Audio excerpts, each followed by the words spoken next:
imprimé petit mimi candidat photo candidat comment on a awa parti politique na numéro ya candidat soit zaki numéro 100 numéro 12 numéro na pe kobima après à côté ici sous bulletin législatif national et côté et tirer impression et kobimisa bulletin oyo na ba candidat na identité ne mobimba na parti politique na à côté ça sous troisième bulletin na nini na machine na provincial ya provincial et ko tirer ba oyo toujours le même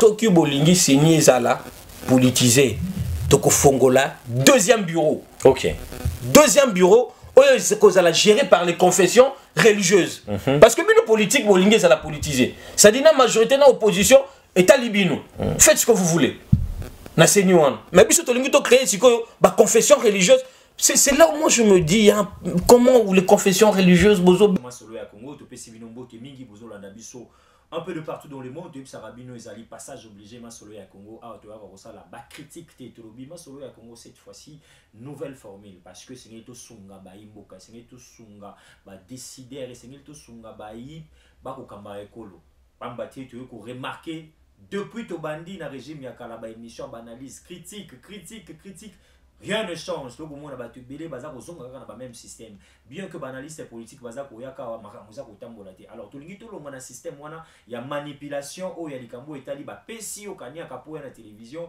o lobela mutu moko songolo pakala to contredire mutu x ou y alors biso to lobi cette fois-ci na masolo ya Congo to ko yamba kaka 1 Mutu aza na projet pour Namboka na biso. 2. Mutu aza ko apporter contribution. 3. Mutu aza na solution na secteur Songolo Pakala. Donc, bosana likambo etali ba débat oh alobaki boy non. Soki to bengisi batumi bala to kozwa ba point de vue na bango. To koya teke ndeko wana salaki boy yo moni ndengeni. Non, ndakisa dossier ya seni. Ndenge toza ko kena boy. Qu'est-ce que vous pensez personnellement dans le Cambo Italie nouveaux animateurs na seni place aux Olanda biso benga biso komela biso toko yambayo sans condition opesa makanisi na yo et non makanisia honorable député alobaki o le sénateur alobaki biso to ça la analyse wana plus question na masolo ya Congo on doit faire vraiment la différence na ba télévision mususu na bandeko ya ba magazine mususu alors sur ce plateau to yambeli bino ndeko patu nyabolondo wazali chercheur en jeune waza ko memela biso kimia na secteur ya maponomi mais jusque là azali nanu kaka reçu te to koloba officiellement pena pona batu oyo esengeli ko yamba bango na kati ya secteur na biso. Mesdames et messieurs, coup de chapeau et puis tokosolana et cette fois-ci na projet na eniaki oyo alobela biso ngo to sala une 3 séries d'émissions mais le to refandi la ka première partie na troisième partie na ndeko na biso patu nia bolondo mbote na yo mbote ndeko Moïse en forme très en forme. Très bien. Ya botoko tanakata masolo ya nyaki. Lelo mbilinga mbilingezo le karaseni wana. Tango uza kofanda uza kotala, uza koloba nini na maima so ekoleka wana. Mais les Kanaseni, je crois que Noroloba que peut-être battre monanga le comme Nazali comment on peut dire prédire. Voilà. Je pense que tant que dans les émissions un prophète mais pas des malheurs. Voilà, pas des malheurs, pas des malheurs. Envoyé un messager, voilà. Exactement parce que au moins chercheur, un bon chercheur à Talaka maintenant l'avenir n'a pas problématique tout quoi si qu'on a quoi après. Aux hommes on a analyse nyo surtout wana. Aux hommes alors oyo lelo mimingai et ça que na mi pesinga moko raison je pense que tozala kino ça fait maintenant tout ça une année hein. Très bien. To bandai jo kosola masolo wana. Oui. Mais lelo to kuti blocage et ça la mika na kota sini. Alors yango wana na yé plus ko lobela parce que n'y a que ça na 3 propositions to salaki. Mais na linga lobela proposition à liboso na misatu. Pour liboso na misatu ndeskezo kanga masolo ya eloko comme libiso lelo. Très bien. Nakati ya choix ya désignateur voilà bureau animateur ya seni mais eloko moko kaka na ngina lobana sepeli mingi na ndengo bandaki émission na yo koloba que non voilà bolingi vraiment que batubaya na ba initiative na ba proposition bien c'est ce que moi j'ai remarqué na ba chaîne na biso 1 minute kaka allez-y j'ai remarqué kaka na ba chaîne que ba jeune et belé politique bazoya juste pour dire tel muto donc azolanda eloko oyo autorité morale mais lui-même il veut même pas penser pour le pays, il attend que son autorité morale pense pour le pays et bon mais ce que autorité morale a pensé négativement pour Namboka. Et toi tu parles aussi négativement Namboka. Je ne pense pas. Il y a un lobby de Kopatu, plus question na masolo ya Congo. Il y a bateau bazali manipulé par les politiques mal intentionnés. Au bazako linga épanouissement ya Mboka, bazo linga changement ya Mboka. Donc désormais masolo ya Congo kopé sabino le sous chance. De Kopatu bomoni to yambia parce que azali chercheur, parce que azamuto a un projet niaki. Projet niaki zali o ekocha biso kimia soki ka ba pesi chance na likambo itali secteur à l'élection. Alors à titre de rappel, likambo itali projet niaki. Première partie na yo to premier projet na yo wana ezalaki kolobela nini exactement. To bandela sous bato ba kanisa sous malamu que auprès de ça qui déjà likambo na senio yo na ba projet na yo niaki. Exactement. Déjà na lobela ki likambo wana bien avant. Alors d'abord niaki ezali forme ya proposition moko bo tozali couper ça na kati ya seni ezala lokola loi ezala lokola mécanisme eux ko permettre que transparence, crédibilité ezala na kati ya ba ezala na kati ya élection, c'est-à-dire lorsque résultat ba ko lobela ba ko pesa résultat ezala mutu wana nde mutazwaki ezala te que murmure parce que 3 cycles électoraux tout tu koleka ba problème et salami toujours de problème.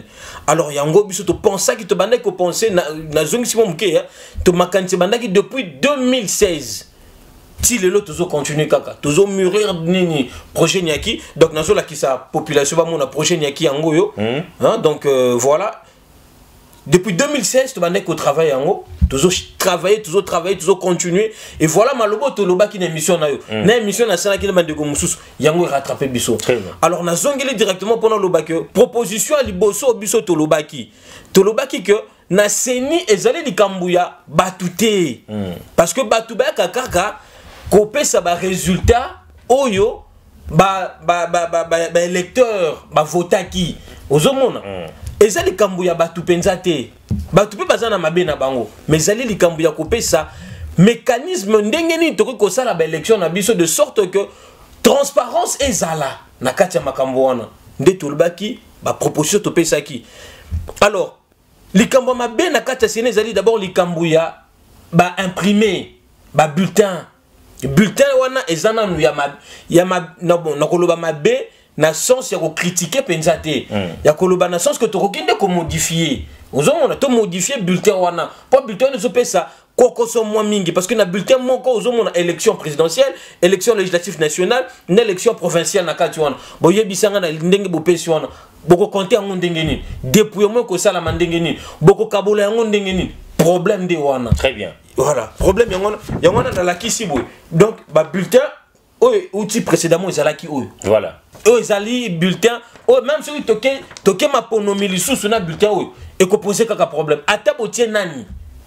Ndenge baza kosenga senye ko mwana ngoko ka bayi société civile ce tokeika na affaire wana contestation kozala kaka. Contestation kozala même sur société civile. Et si ka siko to comme na troisième proposition on a que écoutez à Kimia. Parce que c'est un consensus. Mais consensus, beaucoup le bel consensus. Mais consensus, c'est que tout ce qui est de solo là, tu es bas, n'engeni to kabola makambo. Consensus que kabola nde makambo. Exactement où est la poste était. Bon, bateau siko bazan bakozana batu na senité. Bakosuka n'engeni. Problème des zones. Alors, qu'est-ce qu'on a proposition? Il y a liboso non. Voilà. Tolobaki que bulletin oyo to kolongola yango to saili ma bonomi oui luki ba problème voilà to kolongola yango c'est-à-dire to kolongola ni programme oyo na kati ya machine wana to kotia programme mususu na programme oyo to kotia na kati ya machine wana eko tinda biso tozwa ba bulletin oyo. Voilà ma bulletin de travail qui je pense que pesanga ya liboso oyo de luka ba problème habite le spectateur. Vous comprenez que projet ya niaki ezoya kolongola le projet ya ba bulletin de vote oyo boyebi to sala ki ba séance comme ça élection 2018 moi na mboka ayesi ko na projet oyo ko kopesa solution et si ka contestation kozala te. Là j'attire l'intention ya bayi politique le premier vice-président de l'Assemblée nationale honorable Jean-Marc Aboun. Mais quand un peu koya maman na mobile oyo bosolo là vraiment très bien parce que les conditions moi je pense et ko kiko apaiser situation eza komati sa dossier à seni tokei moi na mbo tokei. Alors nangaki kana beta na finalement nzube mo muke machine ou nini ordinateur de vote wana yango tem teza na problème c'est pas ça qui est on ne ko tikala nango et ko tikala parce que ne ko permettre biso to imprimer rapidement aux hommes. Alors na lobaki que to ko zala na besoin il y a 3 bulletins. To ko longola bulletin il faut 3 bulletins, il faut chaque nini vote, chaque parti est représenté. Non, position pouvoir ou bien au niveau non, avant ça, dans la limite que chaque élection, voilà. Il faut un bulletin. Ah, voilà, très bien. Chaque élection, c'est-à-dire présidentielle, à cause d'un bulletin naïe, provincial, à cause d'un bulletin naïe, et puis national, à cause d'un bulletin naïe. Moutou, chaque élection, à cause d'un bulletin naïango.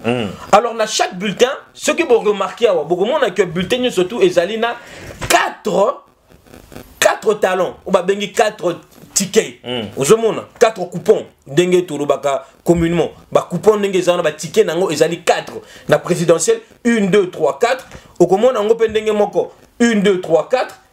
Na provinciale pour comment on a 1 2 3 4. Alors pourquoi tu lobby 4 bulletins wana? Parce que c'est ni il faut appeler en quelque sorte moi ndingi sa moko parce que désordre peut ça la mingi na kati ba bureau de vote. Pourquoi? Parce que au comment on a kati bureau de vote candidat surtout azoko tinda témoin nae bon monde on a quatre bureau de vote sans témoin mobimba non organisez-vous c'est une fois loba naba bail politique c'est-à-dire bino batu à majorité batu à union sacrée organisez-vous bon former témoin na bino autant de témoins va représenter exactement parce que ton lingi na chaque bureau de vote témoin mon corps il faut azalandé voilà et ceux qui pas cause aller donc ceux qui dakisa banda ok donc ceux qui sont azalandé tous na pouvoir opposition na société civile ba tous anis na 3 témoins na 3 témoins ka aux à la députée aux ana je sais pas moi parti politique et ça na kata union sacrée bozana témoin na bino moko aux opposition aux ana ngambu bozana témoin moko très bien allez témoin moko ceux qui rotinda témoin na yo na ndenge no moko makokota na kata bureau te a cause la libanda ya bureau de vote ndenge zala na kati ya école afandi na zotala après depuis moi mo kamine na kosala mais to lingi que bo former wana ezali c'est ni loi c'est ni faut à imposer en ezala bongo ozomona et comme ça société civile peut parce qu'on s'organiser avec les confessions religieuses ba yokana ba bandenge nini candidat nini o bango soit témoin nini bango bakotia de sorte qu'à représenter bango ozomona tolobi bango pona ni parce que ceux qui au talibien na ba bulletin tolingi transparence tozo ba tolingi transparence na likambo wana ceux qui au talibien na ba bulletin na sima bulletin okomona que dans chaque coupon tozomona case ozomona case vide et ça ici ka électeur azoya pour aya ko voter à côté empreinte na awa pour ko signifier que na ndimi na signer bulletin wana ezalinga mutu na ponaki à côté awa ati dans tous les cadres et puis comment on a côté tous un témoin d'abord il y a Seni moko faut na témoin na OK en dehors il y a responsable ou bien chef de centre il y a Seni parce que dans centre moko comment on a et comment on a centre moko ba bureau de vote ça comme mingi il faut chaque bureau de vote faut Seni azala pe na témoin na très bien ndenge moko pe ba témoin ba faut bazala ya majorité comme il y a opposition c'est-à-dire ceux qui la muka ceux qui ne bata opposition pour ça la combo na bango mususu bako sangana bako ça la combo na bango batu ya majorité tobi kezali union sacrée bango pe bako sana mutu na bango et puis ba confession religieuse associée na bata société civile bako zala pe na bango témoin pourquoi parce que tolingi tant bulletin ko salama une fois que bango ba signé na ngambu wana et ko pesa sikoyo électeur droit à kende sikoyo wapi bako signé dans chaque bulletin paraffé, c'est-à-dire aval na bango que le bulletin nous le reconnaissons. Après on a électeur au Kenesiko na isoloir. Na kati isoloir a sali choix na ye ya candidat oyo ya lingi. Après on a poni non candidat présidentiel, candidat législatif national et puis candidat provincial. Tant on a sisi kokpona kaka na machine wana azuna no bulletin na ye vierge oyo a côté ici na kati ya machine est imprimée et bimisi candidat na ye tant qu'on imprimé et qu'on bimisa candidat par exemple oyo mon imprimé petit bimi candidat photo candidat comment na awa parti politique na numéro ya candidat soit zaki numéro 100 numéro 12 numéro na pe ko bima après à côté ici sous bulletin législatif national et côté et tirer impression et ko bimisa bulletin oyo na ba candidat na identité ne mobimba na parti politique na à côté ça sous troisième bulletin na nini na machine na provincial ya provincial et ko tirer ba oyo toujours le même. OK. Tant asisi sikoyo wana le lecteur va maintenant akobimi abimi ake sikoyo wapi na urne. Ake na urne to kabola ba urne pe ko zala misato. Urne présidentielle, urne législative nationale na provinciale. Akozwa sikoyo bulletin na ye. Akoti sina urne na provinciale. Oui. Nyoso to kaboli ndenge fois ndenge bakokoma pe. Ndenge bakokoma ndenge to respecter ba couleur. Voilà. Chaque couleur ils ont identifié élection nango. OK. Alors, tant il y a ici électeur après avoir fini nini élection nasuka électeur ba kena bango. OK. To tika lisko yona dépouillement. Mozomona moment dépouillement yé ba fongoli ba urne et le caliboso senya ko sala nini akobana nous ko compter nanu ba bulletin présidentiel nyonso. OK. Il y a bureau kaka. Mozomona chaque bureau ils ont compté nanu et compter pia et bimi autant de voix ba cocher na PV. Bazui législatif ni national ba compter pia bulletin nyon surtout confondu. Ils étaient majorité nyon surtout ba compter yango. Tango ba si ko compter yango. Sikoyo seni musala ne ko zalani. Nini? Akozwa sikoyo ba tout le témoin ba fandi. Témoin seni a fandi wana, témoin ya majorité, ya opposition, na société civile a fandi wana. Abandi sikoyo. Alongoli coupon, akati coupon, alobi seni coupon no ngona. Alongoli coupon, kaka ya bulletin wana. Apesi majorité ya yo ngona. Akati opposition ngo et puis bino bata confession religieuse, ya bino ngona. Ako sala yango na ba bulletin nyonso. Et pas naie atalité mutama. C'est comme ça ebi mutute. Donc wana par là déjà bandiko balandi moto akoya koloba soki azali na ngambo pouvoir to opposition à lobby tricherie donc to ko se référer directement na ba témoin ya seni na témoin mususo ya opposition to ba. Exactement. Soki moto ndakisa moko ya o lobby que ngai neti pouvoir nga naza clarté. Bah, qu'on revoir les trois autres bureaux. Exactement, il faut revoir. Parce que après que Bango a eu un bulletin à Bango, parce que Bango a ça dépouillement pas na Bango. Très bien. C'est-à-dire que la majorité, a qui na qui genaye, a qui ça l'appelle dépouillement naïe. Na dépouillement naïe, ba député oyo ya majorité. Ba kozala kuna ba okende déjà kuna na qui gena Bango. OK. Ce qui peut ba ko louer rotana pour pas que ça dépouillement na Bango kuna. Et tali Bango. Ozomon. Ba kozana mo isika na Bango moko boye ba fongoli ba bandi ko compter ba bulletin. Il y a présidentiel, bah si. Bah quand il y a député, bah si. C'est-à-dire déjà qu'on a na kati ya kije na bino. Yo moko candidat aux yeux bah que nazui. Très bien. To nazuité. OK. Alors bozo c'est la siko.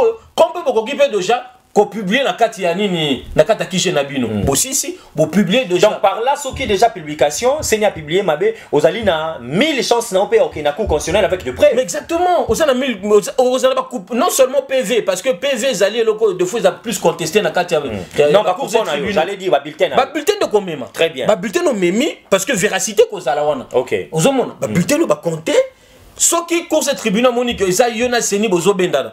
Akobenga batu ya sunini ba confession religieuse. Confession religieuse bwana na bulletin ya candidat par exemple Mambweni. Nazomona ba awa seni na lokola za mutu ya opposition yena seni zobeta ko albino batu ya souhaité nini que nini confession religieuse bwana ba confession religieuse ba pena bulletin na bango. Biso ba bulletin yango. Alors cour de tribunal zo vérifier. Soka moni esimbité abengi pe batu nini ya majorité. Bino pe bwana ba bulletin na bino. Ala confondre siko ba bulletin soki akoki komona ke seni akosi. Très bien. Aux hommes, quand on a des sénies, à Kokangama. Là, c'est la première proposition. Là, c'est la première proposition. Tozolo Bela pour la Likambuya, ya Babiani. Pour la Tozolo Kaka transparence de Ezala. Alors, deuxième proposition, troisième, donc deuxième. Oui. Donc, troisième. C'est-à-dire, projet na Ezalaki, Ezali na trois propositions. Trois propositions. Mais Yosika, oye na vie, en jeu de l'heure, on Okende, oye na deux propositions au Tcheli Baimboka. Exactement. Un à trois. Un à trois. Qu'est-ce qu'on a troisième? Alors, troisième, Tolobi Boy. Na troisième. Ah, wabino bomona ki to sala ki bulletin, il y a 4 coupons. Mais si ko to sala 4 coupons te. To sala bulletin, il y a 2 coupons. Nde bomona. OK. Donc na 2 coupons kaka. To lobi 2 coupons pourquoi? Parce que et si to le bela ki loko wana, c'est comme si on avait prédit déjà. Alors le to comme na likambo yo, les confessions religieuses bazana problème. na bata politique. Vous avez déjà côté confession religieuse bazo bendana. Ba politique bazo lo baté. Biso au pouvoir à préparer tricherie. Oh non ça alors tout le oh non c'est ni et comme il politisé. Oh balingue ça la politisé té. To lingi ba confession religieuse bazala wana tout ça. To le biboye. To tia biso tout mai na kati ya vin. To za la kimia. Soki bolingi c'est ni zala politisé. Toko fongola deuxième bureau. OK. Deuxième bureau c'est qu'on a géré par les confessions religieuses. Parce que le politique, c'est la politisé. Ça dit la majorité de l'opposition est à Libino. Faites ce que vous voulez. Mais si vous créez une confession religieuse, c'est là où moi je me dis hein, comment les confessions religieuses bozo ben dans la peau de futilité pour ne pas Mickey. Organisez-vous. Parce que ce mot talibien, tout Congolais. Non, sur 100%, si on a faible, 90% de Congolais, nous sommes dans la confession religieuse. Toi, c'est une église. Très bien. Au Ayambaka, ceux qui sont naïe, tout pasteur naïe, tout chef spirituel à lobby, très bien. C'est-à-dire que nous avons un minimum de respect, bien que nous sommes un pays laïque, un minimum de respect dans la confession religieuse. Quand même, voilà. Coller quand même institution. Très bien. Oui. Parce que ceux qui église et le bito bimalibanda. Institution par exemple, gouverneur a vu la bito bimate. Mais pas toi bimaka. Babi parce que à lundi oyo église na bango. Bakambi spirituel. C'est-à-dire que topé ça bango pe moi respect moko boy. Au lieu de le discussion topé sa bango bureau moko bango bako gérer oya bango parce que bango ba limite transparence. OK. Ba zo pe da droit ko lo ba seni o kosaki. On se montre. Alors on a ma confession religieuse. Ma confession religieuse. Allez-y, toké troisième. Topé si bango bako za na bureau na bango. Oyo bango moko pe bako meka. Je pense que le bureau sera déjà na bureau, tout le monde a bureau à 5 ans. Non, 5 ans ça bureau na bango té. OK. 5 ans zali bureau, il y a en fait oui, c'est vrai qu'il y a ma confession religieuse, mais c'est plus catholique. OK. C'est plus catholique. Mais ceux qui bazali n'a pas problème, ils ont habilité dans mon Italie, la réunion, la confession religieuse, bah n'a mingi. Mais bah parce que bazan est cicaté. Bazan est cicaté. Au moment que l'autre fois, nanda qui ni mokono, o ba bomela ki biso mwinda, o ba kangela ki biso porte, o ba sala ki, o ba bengana ki biso. Mais c'est parce qu'ils sont pas de bureau. C'est parce qu'ils ont pas de bureau. C'est malheureux, c'est regrettable. Parce que, donc votre troisième position propose que Mbappé ça va confession religieuse bureau. Bazala na bureau na officiel. En dehors, il y a ba église et ça libanda. Très bien. Évoluons. On évolue rapidement. Alors, si on est kozala ndengeni. Tokosala élection avec 2 bulletins et avec 3 bulletins mais avec 2 coupons. OK. Ndenge kaka bomona ki na o liboso mais au lieu de 4 mots ils ont 2. Candidat a kozapé kaka bulletin nani électeur azu ba bulletin na ye akena ngoka kana table. Parce qu'on a table na tokozala kaka na ba témoin ya seni na témoin ya ba confession religieuse. Tout ce qu'on a ba témoin d'opposition bango ba kozali banda. Ba sisi ba koti ici akena na isoloir aponi mutunae à côté ici à présidentielle et bimi bulletin kobima boy bulletin kobima boy mi balé 2 kaka. OK. Pour la candidat présidentielle à côté ici il y a législatif national candidat kobima boy à côté ici il y a candidat provincial bulletin kobima boy 2 mais nasima na photo ya candidat na combo na ye na parti politique na ye. Mais pour la nini mi balé Mibalé, c'est parce que on n'aura que 2 témoins. Tolingi Seni, Yé Azwa, coupon na Yé, et puis ma confession religieuse, Bazwape, coupon na Bango. Donc la troisième proposition, au Longoli ba politique. Na Longoli ba politique. Ba politique, Bango, ceux qui balingi, parce que Bango peut créer biso mon problème. Oh, oui. Parce que balingi Seni, ça l'a politisé. Ah bon, c'est la psycho, c'est ni tant qu'on on a déjà problème na baï politique. Non, non, qu'on soit problème. Proposition, ndaki sa proposition, les bosses allient bien. Mais tu regardes jamais que ça la réforme sans que c'est ni à la politiser, ça va politiser, monsieur Baro, va bongo. Non, bien. C'est qu'ils la toujours politiser parce que la politique n'est pas qu'il y a na maponomi. Mais exactement, tant que ça la politiser. Na bureau, c'est ni bané bagoza.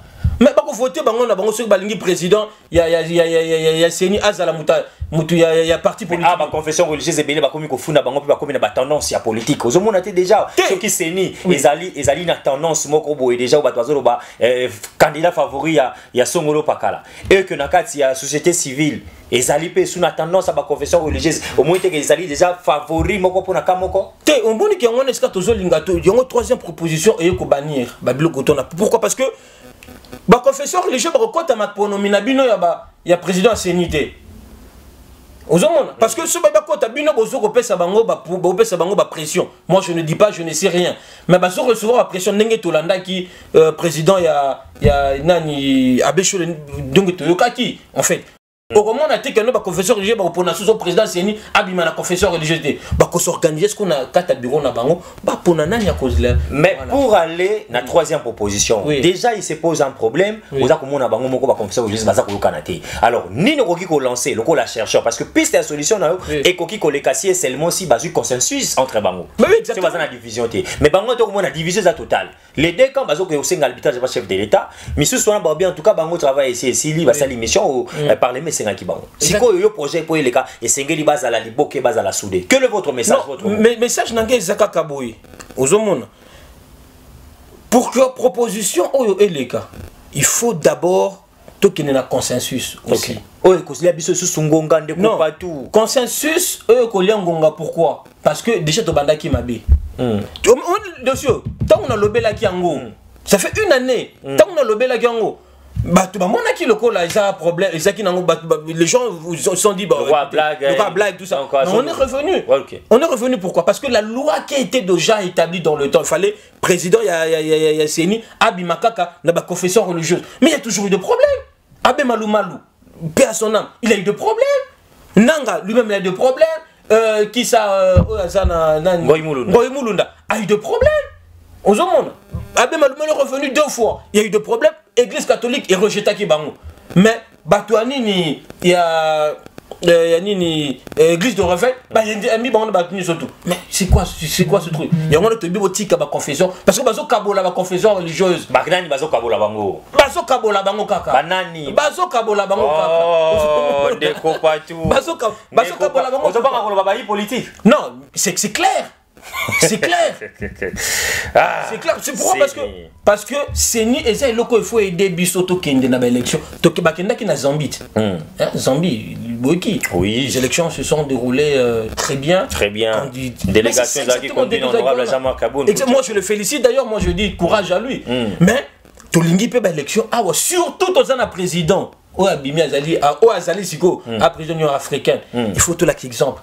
Totika parce que t'as là lelo désordre ils ont la carte de confession religieuse koyoka nezalité na isa ki olancer les bangombela basa ba spirituel na biso na mbela na ngeza boy et si na lekaki c'est vrai que j'étais reçu par la Cinco.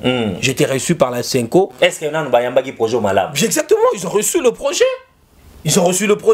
J'étais allé voir le père l'abbé Clément Makiobo qui m'a envoyé son bureau qu'on a discuté et j'ai vu même l'abbé le pasteur Eric Nsenga. J'ai discuté avec lui. Exactement. J'ai discuté avec lui dans son bureau, il m'a reçu, je le dis grand merci beaucoup, vraiment merci beaucoup Naninga Bakinga. Je lui ai parlé il a vraiment aimé le projet. Et d'ailleurs je vais. Qu'est-ce qu'ils ont aimé? Qu'est-ce qu'ils ont dit dans la suite? Non, mais ils ont dit qu'il fallait normalement Makambouya, je suis ma président il est Kanam. Mais normalement c'est un projet plus pratique. Très bien. Plus pratique. Narokende même beaucoup Tanana pasteur de Dokamba. Je vais voir toutes les confessions religieuses parce que moi bango bazo banga. OK. Na ba politique asolinga ko yambanga yi et ko bate ba ko lingati ezali kamba carnet d'adresse muni ba tratation utaki dans ta coalition na makamuni. Non je pense pas que ça. Je pense pas que moni tangu mutazo robeta porte pas na yo nandako. Faut fungolo. Attention fungolité. Faut ko kai tangu sango bikisa yo. Très bien. Parce que bino bozali bango bazali ba kambia mboka. Ozomona. Soki ba yo kaki ngai le président Félix Antoine Tshisekedi, j'ai beaucoup de considération, beaucoup d'estime en même temps. Et là, je sais que Apoluka a arbitré Makamboui. Mais avant même ça, s'il peut me recevoir. Très bien. La Singi Mingité à recevoir Nalaka. Ne fût-ce que même 30 minutes, 30 minutes. Non, mais Kaka coupé, ça y est, parce que Azamutu. 30 minutes, c'est belé. Même 1 heure. Et dépend de ce qu'on a eu. Ok. Parce que Azamutu, c'est une autorité. Azana ba agenda belé. Azana ba makambo belé. Carnet naïe c'est belé. Aux hommes, s'il me reçoit, ne fût-ce que un petit moment qu'on discute dans la Kisaï Kaka. Au moment où tu peux fan d'Asiko, na présidence, n'angaï, na confession religieuse. Kaka pour la proposition. Au moment où mais je vous dis que ceux qui sont oyo, politiciens, ils sont la majorité de l'opposition. Personne ne sera contre ça. Très bien. Merci beaucoup. Numéro de contact na yo. Numéro de contact na yo c'est que na izaka kana président, na sing na président kakate, na sing na institution surtout. Parce que na Betty Porte et pas monsieur et pas honorable le président et à l'Assemblée nationale Mbosso. La Betty Porte Mingi, mardi qu'il reçoit. Je suis allé plusieurs fois, mais bon, peut-être que Asa trop pris aussi, mais la Singi quand même, que mais mon ending va recevoir. Alors, numéro n'a contact, na Singi na institution, nous surtout que nous est approché. Numéro n'a contact, ils allaient 081 430 12 65.